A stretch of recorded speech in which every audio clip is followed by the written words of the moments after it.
here's her oat.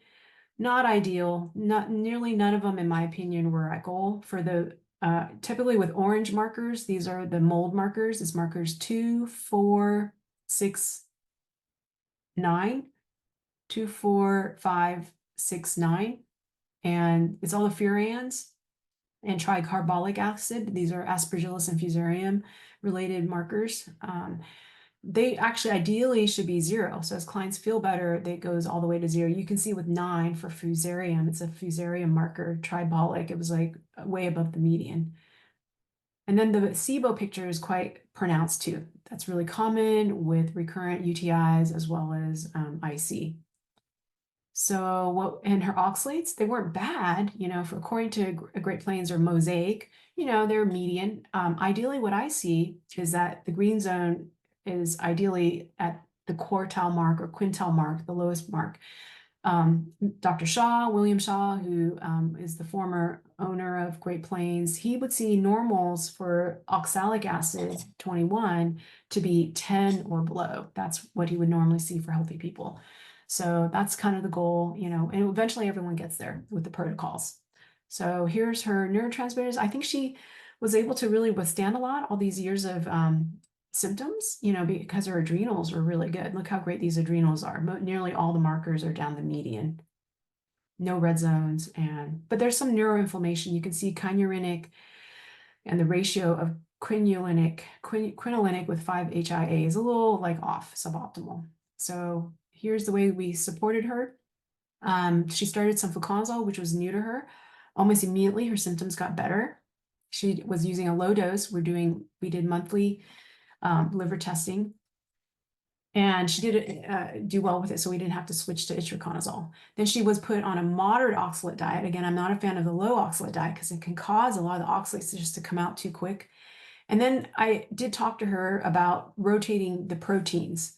When the gut is so leaky and there's so much going on with target organ disease, calcified organs like the bladder, it's good to rotate proteins because the body is so allergic. You can see her, so many allergies and high IgG titers to Candida and Saccharomyces. So we have people rotate meats, protein sources, 1 week beef and bison and elk, 1 week the poultry, so duck, chicken, goose, 1 week pork if they're interested, and then 1 week seafood, whether it's like halibut or salmon or low mercury fishes. And so for her first phase, she did a typical protocol, not really anything brilliant, but Thorne SF722 and GI Microbex, and then doing some binders that she started really low and slow. We didn't know how she would herx, and I think she tolerated them pretty well. And to consider some probiotics, just start all of them low and slow, start fiber, low and slow, psyllium, and inulin and XOS. These all feed the flora like Lactobacillus and Bifido, which turn on the MBL, which are antifungal, the mannose binding lectin, our artillery, our military strategy for our immune system in the gut and everywhere, all the mucosa, including the bladder mucosa, to move the fungal out.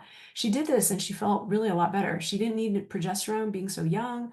She did the full adrenal protocol with Serenogen and Nanomojo. I think her estrogens were a little low, so we didn't do Dragon Mojo at all.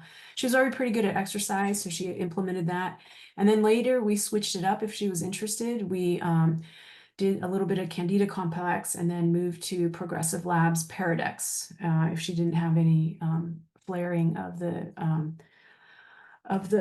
no flaring of the IC. So she still didn't have mold testing. She's like a lot of practitioners like me, kind of non-compliant, but her discomfort was really improved, like 90-95% improved within just weeks of the protocol. And she was just so happy she didn't have to do any more bladder installations. She still lived in the mold, which is not ideal. We caught up after pandemic, and she finally kind of moved out of the mold, and her new place does not have mold, so no, completely symptom-free after that. Here's a gentleman, Mr. Paul. We've worked together for many years. The first year and a half we worked together, we reversed all his coronary artery disease, and he lost his dad bod. He was so happy. We did a couple protocols for his gut. He had mold. We slowly worked on the mold. He wasn't such a fan of binders or sauna and other things, but we got through what we could. He's a busy executive. So we improved a lot of his CAC score, but then he connected with me after pandemic because we kind of lost touch. And his CAC score was just like off the chart, 3 times higher than it ever was. His coronary artery calcification score was 323. And he was like very, very, very discouraged. And he developed blood in his urine with a little painful bladder. He got diagnosed with interstitial cystitis. And he was just like super stressed out, like a lot of people after pandemic.